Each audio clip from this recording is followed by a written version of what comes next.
புதிய ஏற்பாட்டின் சபைக்கு பின்பு முழுமையான புதிய ஏற்பாட்டின் சபையை தேவன் எழுப்புகிறார். அஸ்திவாரத்தின் மேல் கட்டப்படுகிறதாக இருக்கிறது. அது இவ்விதமாக கட்டப்படுகிறது என்று சொல்லி கருத்து சொல்லுகிறார். தேவன் தான் திருச்சபையை கட்டுகிறார். பரிசுத்த ஆவியானவர் தான் மக்களை கொண்டு வந்து சேர்க்கிறார். வேலையை பார்த்தால் ஒன்று ஊழியம் செய்யவில்லை, செய்கிறது இல்லை, கொண்டு வந்து சேர்த்து கட்டுகிறார், அபிஷேகிறார், திருச்சபையாய் மாற்றிக் கொண்டிருக்கிறார். வெறும் சர்ச்சை அல்ல, புதிய சபையை கட்டுகிறார்.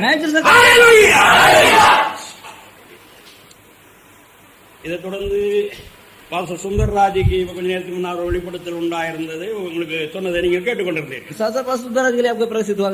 வெளிப்படுத்தல் உண்டானது எனக்கு தெரியாது, அவருக்கு வெளிப்படுத்தல் உண்டாயிருக்கு. அவன் செய்தி நான் ஏற்கனவே ஆயத்தப்படுத்தியிருந்தேன். கர்த்தர் எனக்கு செய்திக்கு காத்திருக்கும் நேற்று ராத்திரி சொன்னார், தேவன் திருச்சபையை கட்டுகிறார், நான் கட்டுகிறேன் என்று சொல்லி கர்த்தர் சொன்னார். தான் கட்டுகிறார், கர்த்தர் தான் என்னையும் சேர்த்து கட்டுகிறார், உங்களையும் சேர்த்து கட்டுகிறார். நாம் எல்லாரும் சேர்ந்து திருச்சபையாக எழுப்பிக் கொண்டோம். புதிய ஏற்பாட்டின் அல்லது அந்த 7 சபைகளுக்கு சொல்லப்பட்ட எந்த குற்றச்சாட்டும் நம்ம மேல் கிடையாது.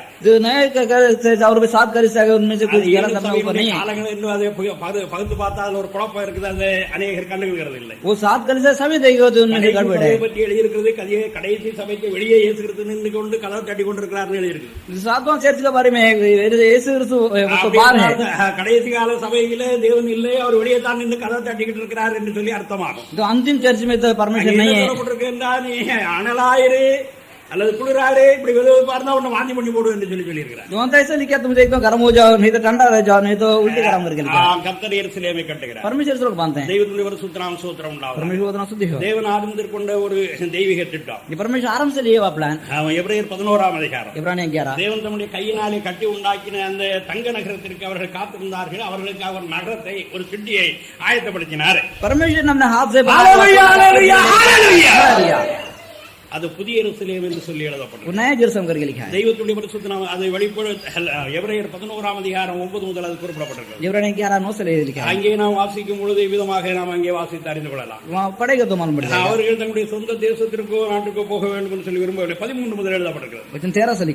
அங்கே அவர்கள் என்ன விரும்பினார்கள்? சுய தேசத்தை நாடி போகிறோம் என்று சொல்லி அவர்கள் தெரிவிக்கப்படுத்துகிறார்கள். விட்டு வந்த தேசத்தை அல்ல, தேவன் தம்முடைய கையினால் கட்டி உண்டாக்கின ஒரு தேசத்திற்காக காத்திருந்தார்கள். கண்டு நம்பி அணைத்துக் கொண்டார்கள்.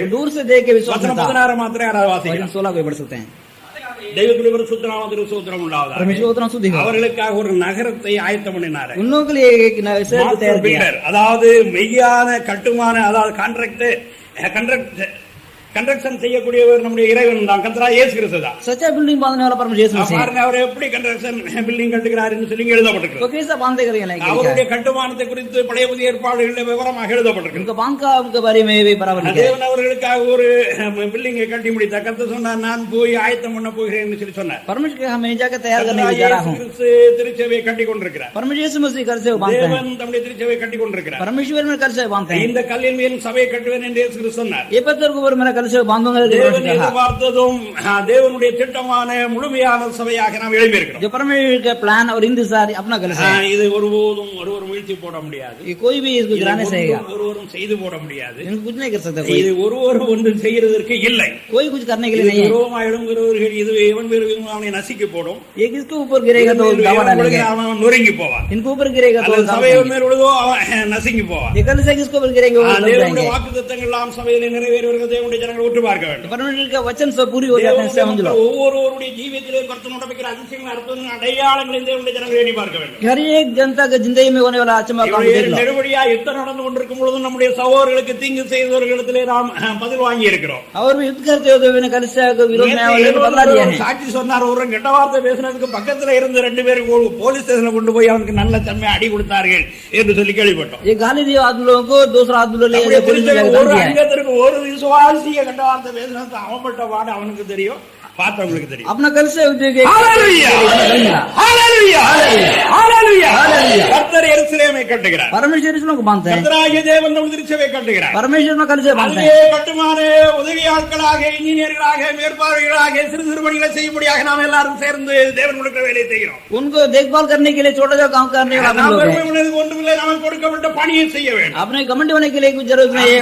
काम செய்யவில்லை என்றால் அதற்கு தண்டனை உண்டு. सही नहीं करेगा तो दंड है. தண்டனையோ அது மிகவும் சீரியஸாக இருக்கும். दंड एकदम जाग எல்லா வரங்களும் இவ்விதமாக தலைவன் மூலமாக திருச்சபையின் ஊழியர்களுக்கு பகிர்ந்து கொடுக்கப்படுகிறது. हर एक वरदान कल से नेता के द्वारा दिया जाता है. திருச்சபையின் நன்மைக்காக அது பிரயோஜனப்படுத்தப்படவில்லை என்றால் அது நியாயத்திற்கு ஜட்ஜ்மென்ட்க்கு கொண்டு வரப்படும். और कल से भलाई के लिए नहीं मिलेगा तो वे न्याय कर देंगे. சொந்த உயரத்திற்கோ சுய ஆதாயத்திற்கோ தன்னுடைய குண்டுச்சட்டியில குதிரை ஓட்டுறதுக்கோ யாரும் செய்யக்கூடாது. खुद का लाभ के लिए कुछ काम नहीं करना चाहिए. முழு சபைக்காக பேசுகிறேன். पूरा कल से बांधते हैं. தெய்வத்தினுடைய பரிசுத்த நாமத்திற்கு ஸ்தோத்திரம் உண்டாவதாக. திருச்சபையை பற்றிய பிளான் திட்டம் மிகவும் தெளிவாக எனக்கு தெரியாது. நான் மொத்தமாக சொல்லவில்லை. कल से पूरे प्लान में पूरा नहीं करता. சம்பவங்கள் நடைபெறும் பொழுதும் சில காரியங்கள் நடக்கும் பொழுதும் கர்த்தருடைய ஆவியானவர் என்ன நடப்பிக்கிறார், என்ன ஏவுகிறார், என்ன சொல்கிறார் என்று சொல்லி எனக்கு தெரிகிறது. सम्मान होते हुए पवित्र क्या கவலைப்பட வேண்டியதில்லை, பயப்பட வேண்டியதற்கு இல்லை. कोई भी फिक्र करने की जरूरत नहीं. ஏனென்றால் அவர் சீயோனை கட்டி முடித்து நம்முடைய மகிமையிலே வெளிப்பட போகிறார். सीओन में बांध के अपना महिमा साथ जाएंगे. कल से बांधा जाएंगे. ஒரே சரீரமாக கட்டப்படும். एक ही कल से बांधा जाएंगे. கிறிஸ்துவை விசுவாசித்து மனம் திரும்புகிறவர்கள் எல்லாரும் சபை என்று சொல்லி இருந்தாலும் जो मसीह को विश्वास करते हैं எல்லாரும் புதிய எருசலேம் அல்ல, सब नए जैसा नहीं है. எருசலேமை கட்டுகிறார். परमेश्वर इसमें बांधते हैं இஸ்ரவேலை கூட்டி சேர்க்கிறார். और बगावत इसमें इकट्ठा करते हैं. உள்ளவர்கள் எல்லாரும் புதிய எருசலேமாய் வந்து சேர்வார்கள். चुनाव आत्मा उस यरूशलेम में आ जाएंगे. நான் வெளியே தங்கி இருக்கும் ஒரு நாள் கர்த்தர் என்னோட பேசினார். दोपहर साथ में என்னுடைய வாழ்க்கையிலே ஆங்கிலத்தில் அவர் பேசுறது அந்ததான் எனக்கு பெரிய சிரிப்பாய் போய் मेरे जिंदगी में एक बार परमेश्वर अंग्रेजी में बात किया. பேசுறாரு, ஆண்டவர் இங்கிலீஷ்ல பேச ஆரம்பிச்சார். एक दिन तो अंग्रेजी में बात किया. ஆபிரகாம் 24 மணி நேரம் விசுவாச வாழ்க்கையில் நடந்தது போல என்று சொல்லி சொல்லி என்னோடு கூட பேசிக் கொண்டிருந்தார். अब्राहम 24 घंटा तक विश्वास कर जिंदगी வாழ்வை அந்த ஆதிமுதி முற்பிதாக்கள் நடந்த வாழ்க்கையாக இது இருக்கிறது. कलिसिया की जिंदगी अपना जो நியாயப்பிரமாணமோ புதிய ஏற்பாட்டின் சபையோ காட்டிலும் மேலான ஒரு நிலையான ஒரு நிலையான ये व्यवस्था का से और भी पहले का से அதனுடைய ரகசியங்களை கர்த்தர் பேசின போது எனக்கு ஆச்சரியமாய் உள்ளது. உடனே எடுத்து சில வசனங்களை குறிப்பாக கவனிக்க ஆரம்பித்தேன். परमेश्वर वचन का मेरे वचन हो गया. பன்னீருக்கு அதை நான் சொன்னேன். पन्नीर को मैंने कहा ஆனால் விவரமாக அவரிடத்துல சொல்லவில்லை. पूरा पर नहीं कहा. இயேசு கிறிஸ்துவோட இங்கிலீஷ்ல பேசினார்னு சொல்லி சொன்னேன். यीशु मसीह ने मुझसे अंग्रेजी बात किया. நான் ஒரு பட்டதாரி அல்ல, ஆனா பேசுறது எனக்கு வழங்கும். लेकिन जो बात करेगा तो मालूम है. கர்த்தர் சொல்லி உடனே வசனம் காண்பித்த உடனே அதை எடுத்து நான் செக் பண்ண ஆரம்பித்தேன். जो परमेश्वर को वचन बताया தேவனுடைய பரிசுத்த நாமம் ஸ்தோத்திரம் உண்டாவதாக. परमेश्वर को नाम நான் கடமா இருக்கிறேன். मैं इसे सामने கர்த்தர் சொன்னபடி ஆகும் என்று சொல்லி நம்பிக்கையா இருக்கிறேன். जो परमेश्वर जैसा का वो वैसा हो जाएंगे. நாம் நம்பின பிரகாரம் கர்த்தர் எருசலேமை கட்டி கொண்டிருக்கிறார். अपना भरोसा के अनुसार परमेश्वर बांध जा रहे हैं. கட்டுறவர்கள் எல்லாரும் மேன்மையான நிலை அடைவார்கள். साथ बांधने वाला सबके लिए ऊंचा पद मिलेगा. கட்டுவோம் வாருங்கள். इसलिए साथ मिलके बांधेंगे. கர்த்தர் எருசலேமை கட்டுகிறார். परमेश्वर को बांधते हैं. அவர் கட்டி முடிப்பார். वो बांध के पूरी करेंगे. Hallelujah hallelujah hallelujah hallelujah.